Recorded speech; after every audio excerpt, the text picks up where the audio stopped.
Ladies and gentlemen, good morning. Welcome to the Harmon Museum, the Lunch and Learn for March. I am John Zimkus.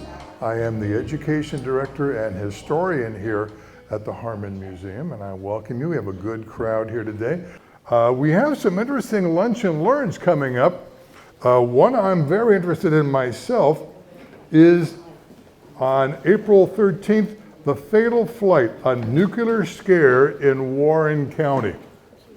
In July of 1950, 2 weeks after the Korean War began, a bomber, a B-50 bomber, crashed about 5 miles or less from where we are right now, killing all 16 crew members.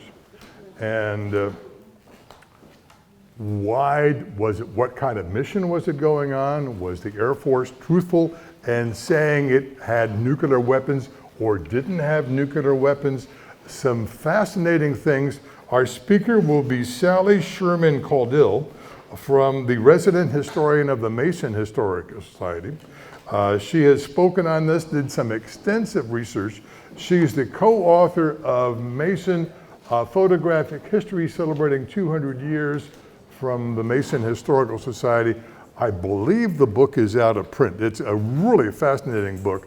You can find it on eBay and such, but she is the co-author of that, and so that is going to be a fascinating lecture. One of our great volunteers, Dwight Rowe, he's an avid metal detector, will have on display at the same time some of the artifacts he found from that huge crater, which was off of Old Hamilton Road, if you're familiar with that part of Warren County. So it's near where the Lebanon Correctional Institute is. So that'll be on April 13th. On May 18th, we're going to have a little juggling. Our originally scheduled speaker can't come on May 18th, so our esteemed director, Michael Coyen, will be talking about our art history mysteries. And he will have several examples of our great art collection and the mysteries involved with them. Who was the painter? Or what happened to the painter? Or why did that painter seem to disappear? Some fascinating stories about our great collection and some of the mysteries we still are not fully uncovered in looking at that. June 2nd, June is First Ladies Month. June 2nd is First Ladies Day. June 2nd is also the birthday of Martha Washington. That's why it's First Ladies Day. And on June 15th, we will have First Lady Martha Washington here. Those of you who have been with us in the past may know Joyce Browning. She has been here 4 or 5 times. Fantastic interpreter of first-person history, and one of the characters she does is Martha Washington. So we are thrilled with the idea of having Martha to join us, talking about what it was like being in the White House, what it was like. It probably gets kind of tiring being married to George, you know? He gets a lot of attention. Maybe she enjoyed being in the background, but how every winter she would, wherever he was, she would go and spend time at his winter camp. Just this past week, I was able to secure as our July speaker, Martin Gottlieb. Martin Gottlieb was a reporter and an editorial writer for the Dayton Daily News for over 24 years.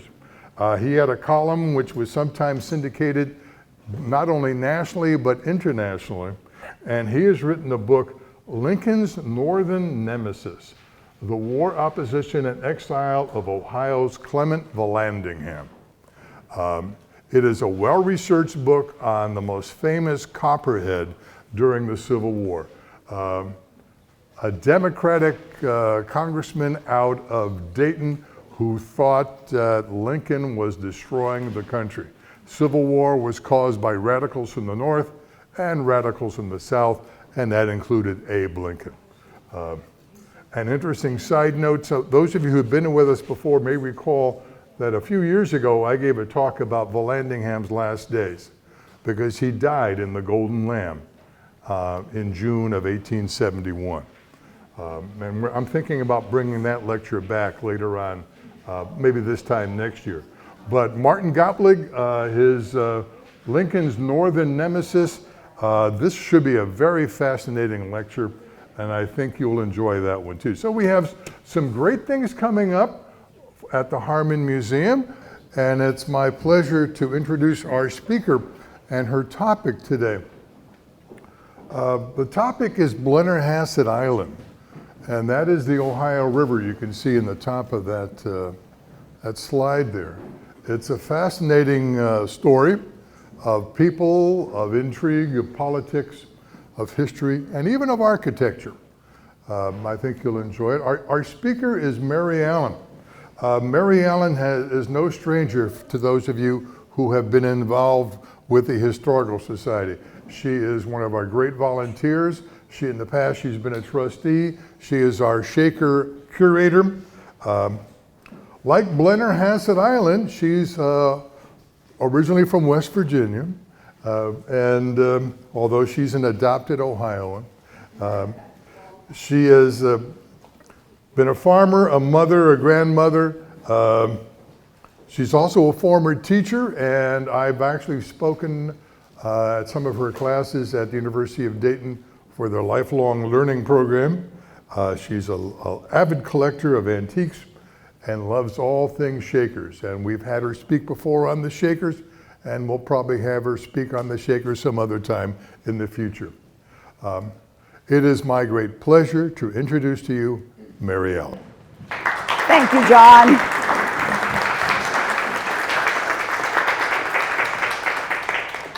When I asked John some months ago if I could present a program on Blennerhassett Island, I envisioned it as sort of a travel log, because you can go to Blennerhassett Island.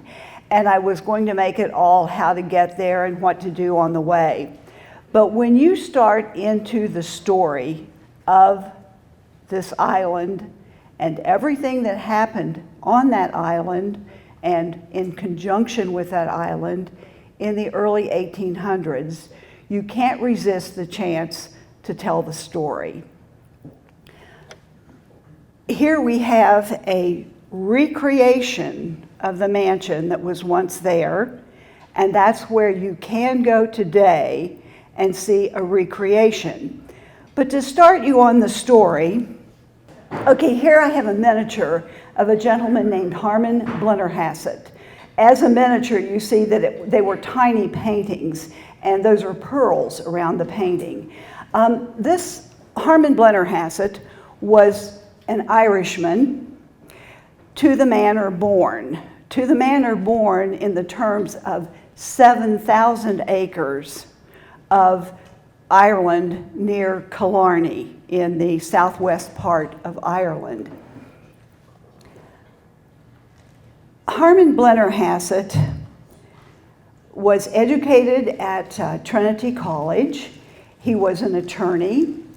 And considering the time, he was born in 1765, but by the time he's in his 20s, the Irish Rebellion is starting to be thought of. So, and we know that Harmon was at least a part of that, a part of the rebellion before the rebellion actually happened. So, as an educated, an attorney practicing, I don't know whether I should use the term practicing attorney, because the management of the estate, and at the time of Harmon, he would have been still the son of the heir to the estate. Harmon Blennerhassett was sent to Paris, France, to collect a young woman. Her name was Margaret Blennerhassett. This is Margaret Agnew at this point. Harmon Blennerhassett collects Margaret from her boarding school in Paris. She's been there with the nuns for a while. Margaret is at least 7 or 8 years younger than Harmon. A little affair of the heart develops. In other words, they fall in love. Unfortunately, the reason Harmon was sent, or perhaps the reason he was called upon to go get Margaret, is the fact that Margaret is the daughter of his sister. Ooh is right. Yes. So, teenager, fresh out of boarding school, young man ready to find someone, and they marry. Now, you know, more oohs. We know that much. We really don't know how or why this happened, but we do know that Harmon Blennerhassett, uncle, married his niece, Margaret.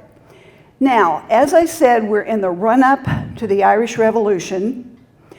We have a consanguineous marriage, and these people are probably not as socially welcome in England and Ireland as they might have been under other circumstances.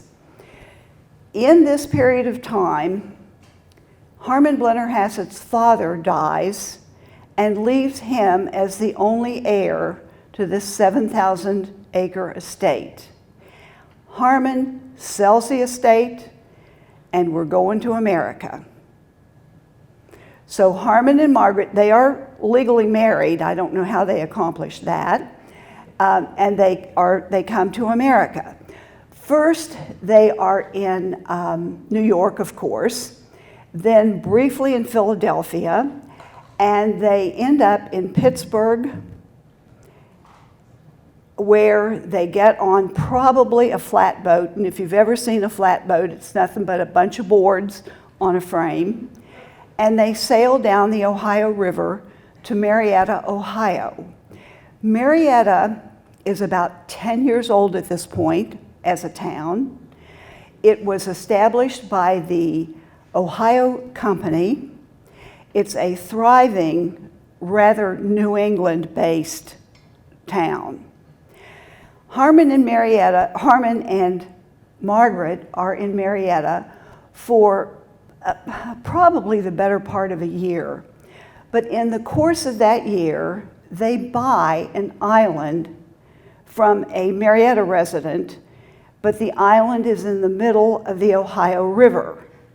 Now, I hope you all know who owns the Ohio River to within 10 feet of the high water mark.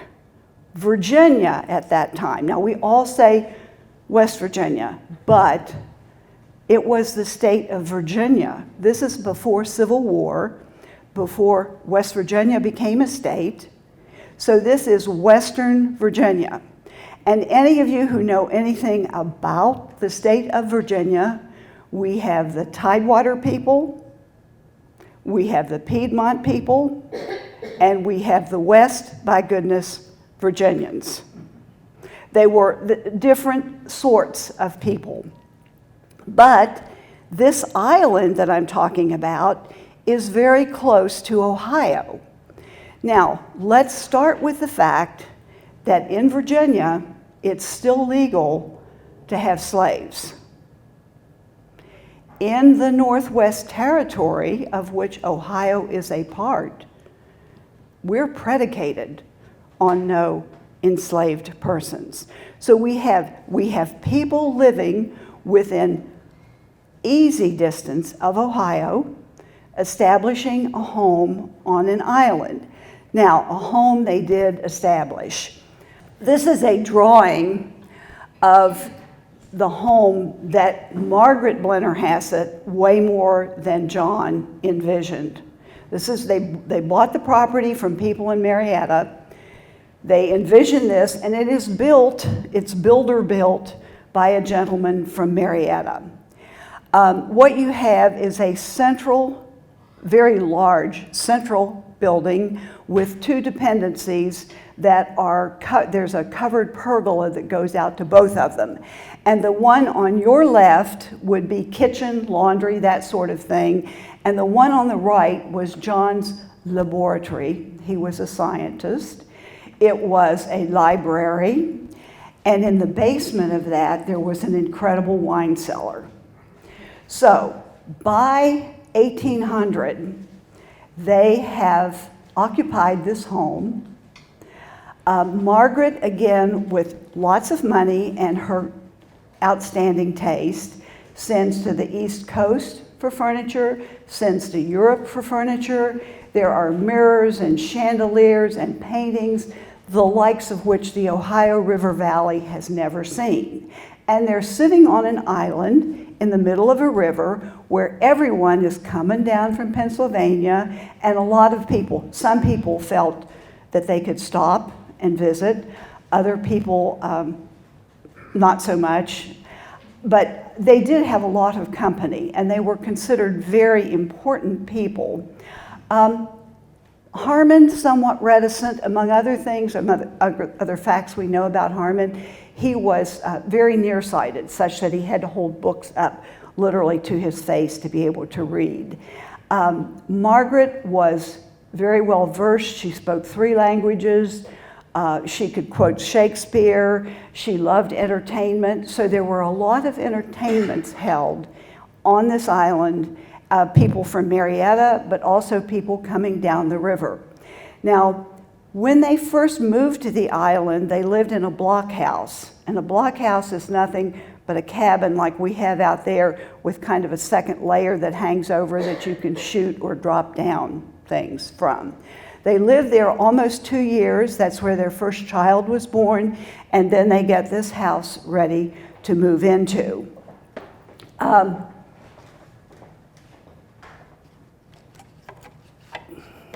going to get back to my cards and see where we stand.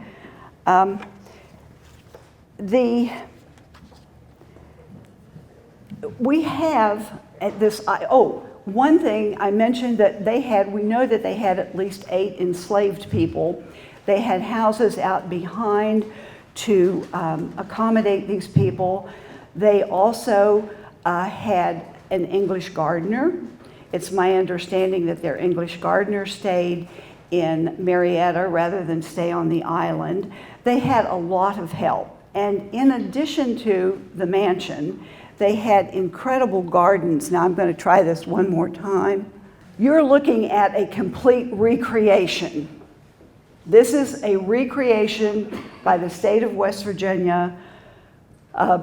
It's a state park, and they recreated this in the about 20 years ago as a place for people to go see. This is somewhat like, you saw the drawing, and you see that it is somewhat like that. This is referred to as a Palladian-style mansion, simply because if you look at that central window with the arch above it, that makes it Andreas Palladio. So in the house, they entertained, the gardens. It was really something that no one had ever seen on the Ohio River. So we have a recreation. We have Adam and Eve living in their garden. And this man. I hope you all know who this is. This is Aaron Burr. This is less than a year after he shot Hamilton, and you all know that Burr shot Hamilton. This is less than 1 year after the duel. Aaron Burr arrived at Margaret and Harmon Blennerhassett's home. It's said that he came in a flatboat, but his flatboat had 2 cabins, sleeping cabins, a cooking cabin in the middle.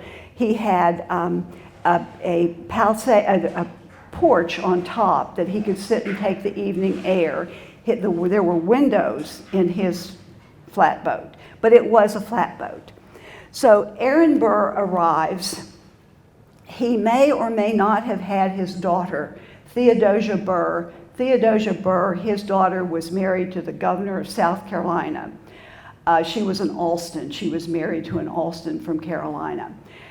I do know that at some point, Theodosia Burr and Margaret Blennerhassett had a very good friendship because there's correspondence back and forth between the two of them.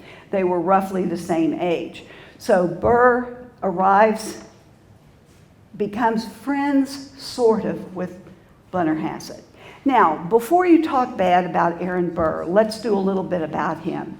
He was 2 years old. By the time he was 2 years old, he had been orphaned. Both of his parents had died. His illustrious Jonathan Edwards, theologian, grandfather had died, and the grandmother on the other side had died. He became a ward of Friends, and then when his uncle Theodore gets 21 and gets the family money, he takes over with Aaron. So just to set the picture, by the time Aaron is 13 years old, he's at Princeton University. He graduated Summa. I think he was 16 or 17. Everybody graduated Summa, and that's my excuse.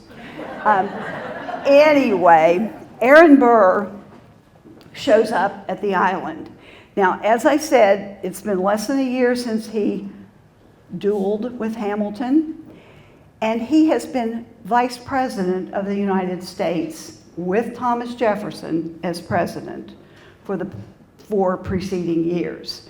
There was no love lost between Thomas Jefferson and Aaron Burr. We know that at the point that he comes to the island and encounters Harmon Blennerhassett, Burr knows that Blennerhassett has gobs of money. Burr knows that Blennerhassett is not very careful, not very good with his money, shall we say. We've watched Margaret spend all this money on that house. So Burr enlists Harmon Blennerhassett to get boats and provisions for a militia that he is going to form to create a conspiracy. Now, what we don't really know, was Burr aiming at getting Texas from Mexico? It wasn't Texas yet. We had had the purchase in 1803. Was he going to try to take part of the West? We really don't know. We have all sorts of different stories about what Aaron Burr was trying to do. But we do have stories, letters from all the way Albert Gallatin up in the Pittsburgh area, Andy Jackson down in Tennessee. Many people were aware of the fact that Aaron Burr was fomenting some sort of a conspiracy. And we know poor old Harmon Blennerhassett walked right into it.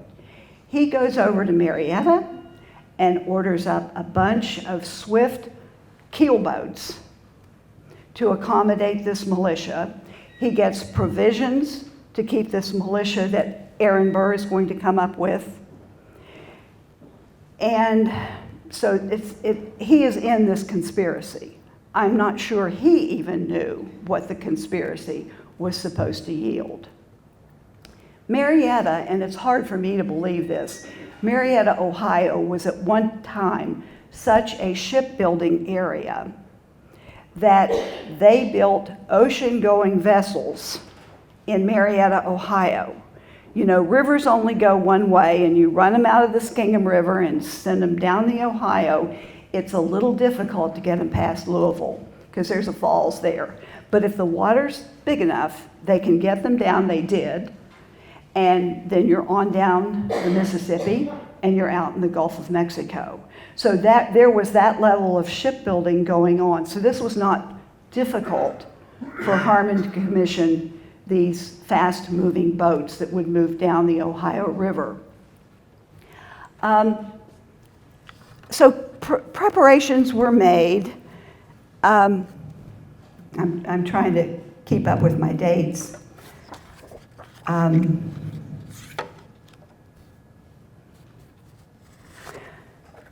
So this is perhaps the apple that was offered to Harmon in this Garden of Eden, and I think probably Margaret had her part in wanting to be a part of something. The date I'm looking for here, and I'll find it in a second. Okay, Aaron Burr had asked Harmon to have these things ready in early December of 1806. And on the evening of 1806, on the evening of December the 9th, 1806, things began to happen. Now, Aaron Burr was probably not there. We don't know that for sure, but we know he wasn't. But Harmon is gung-ho. He gathers about 30 militia. He gets the boats and he gets the provisions. And if you want to know more about it, in McCullough's book, Pioneers, he has a great scene. It would take me the rest of the day to tell you all of that. But anyway, this is when it hits. And the boats are gathered, a little bit of militia is gathered. But meanwhile, because of all these letters which have been going to Thomas Jefferson, including one from a person who was so concerned that he had a Quaker hand deliver the letter to Thomas Jefferson so Thomas would understand the seriousness of this controversy. There's a man named Wilkinson who's involved in this. But when you try to pin it down and find out what they were doing, we don't really know what it was, what their goal was. But poor old Blennerhassett goes down, hops in the boats come from Marietta, they get in the boat, and as I said, there were only about 30 militia of Burr and Blennerhassett. But by this time, the Ohio militia has been called out, and they come. The Virginia militia has been called out, and they come. The Ohio militia chased them down the river. They were supposed to get them at the confluence of the Kanawha and Ohio, but they sent our militia on foot.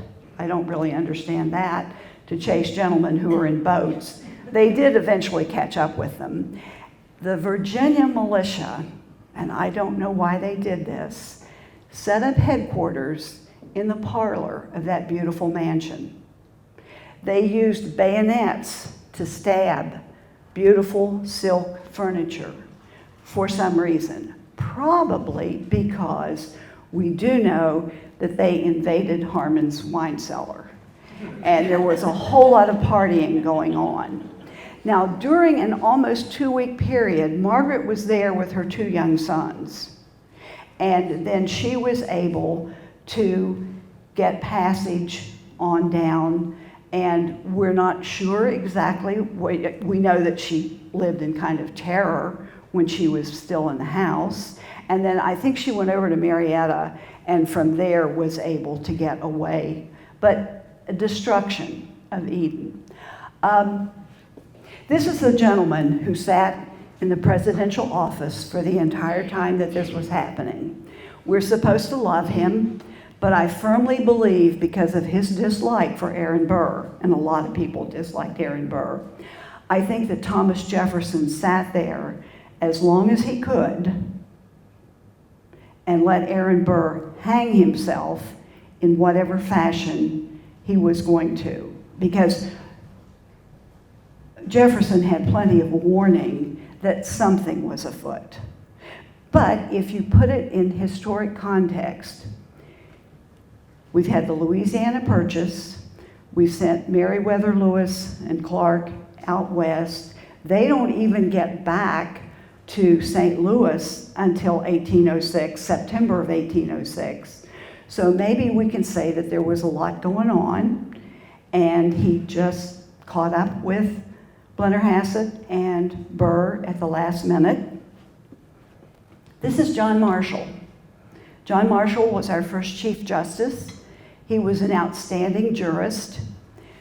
Burr was first caught. Blennerhassett was, I think poor old Blennerhassett was just kind of wandering around trying to figure out what to do.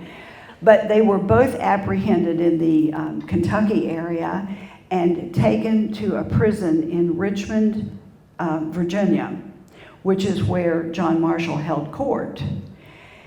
And Aaron Burr was the first of the 2 to be tried.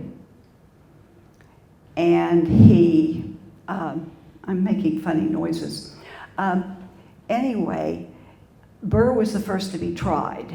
And John marshal did a 2-hour voir dire to the jury that said Aaron Burr is innocent.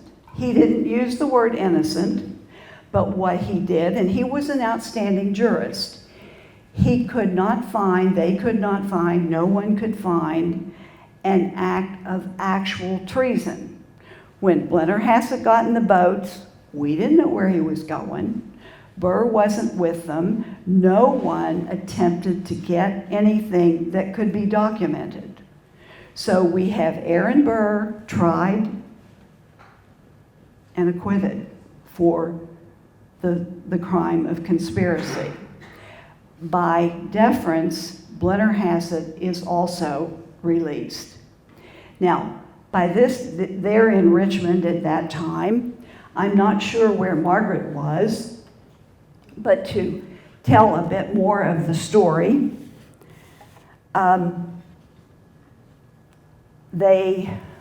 let's do one more. Okay, my Paddlewheeler. This is a play like Paddlewheeler, and I do want to make you all aware of the fact that if you're interested in this story, you can go to Parkersburg, West Virginia. There's a museum there, and then you buy a ticket to get on this Paddlewheeler. It will take you to the island. You get another ticket, it'll let you in the house, and if you're feeling really rich, there's a ticket that you can ride around the island to see the island itself. So there's a lot to be seen. This is the island bell that takes you over there. And it's really a fun history trip. The interpreters are frequently costumed, and the furniture that they have used in the recreation of the house is all authentic. They are all authentic antiques, including the fact that the parlor was originally completely, all the walls are inch-thick walnut.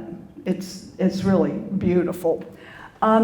So you can go over there and see this, but this rather sad picture of the Blennerhassetts, that's Harmon Margaret, and it's of course not a real representation, it's a mystical thing. And you see the house in the back. So this is kind of the end of Eden. After his exoneration in Richmond, Harmon Blennerhassett took what money he had left, and by this time he's not as wealthy as he was when he came here. He took what money he had left and bought a plantation in Louisiana. Now, just in time for the embargo that happened on cotton in the War of 1812. You know, we had a little problem with people getting our ships out there in the ocean, so he goes to Louisiana and buys himself this nice plantation, and it is a failure. In an attempt, and by this time he really is poor, in an attempt to shore up his finances, a cousin in Montreal, Canada, asked him to come there and practice law with him. But now it's been a very long time since Harmon has practiced any form of law. And apparently, he moves the family to Montreal, but apparently the partnership did not work out. So he's once again out a lot of money and not making any. And since he has, by this time I think they had 3 children, I can answer more questions about that. Anyway, Margaret, 3 children, they're living in Canada, and Harmon gives it up. And they go home to the Isle of Man, and in the good grace, I think of an old aunt of his who had enough money that she could keep the family. Harmon died there in, I should have those numbers here, I don't see it. So they go back to the Isle of Man, and Harmon dies there. And now we're well up into the 1800s. And in the 1840s, Margaret Blennerhassett, who is younger than Harmon, and her one remaining son, who's also named Harmon, decided to come back to the United States to sue our government for the destruction of their property. And I think they were very validly, that was right. And they come back and they file suit, and the suit is successful, but by the time the judgment is rendered, Margaret has died a pauper with the Sisters of Charity in a hospice they had in New York City, and she was buried in a pauper's grave in New York. So now this story that I've just told you has been played with by everyone. I think I told you in the beginning, the likes of Nathaniel Hawthorne, Walt Whitman, a man named Charles Pidgeon. It's been used and played with as historic fiction. Right now, there's a film that Kathy Mattea narrates on this story, but tied into history, tied into a river that on one side was slave and one side was free, and also the very high level of European existence that Margaret and Harmon were accustomed to, as opposed to our rough and ready, hardy pioneers. It's just a great contrast on this. But it's something you can go see and you can experience for yourself. And I think that's about all I have to say for the moment.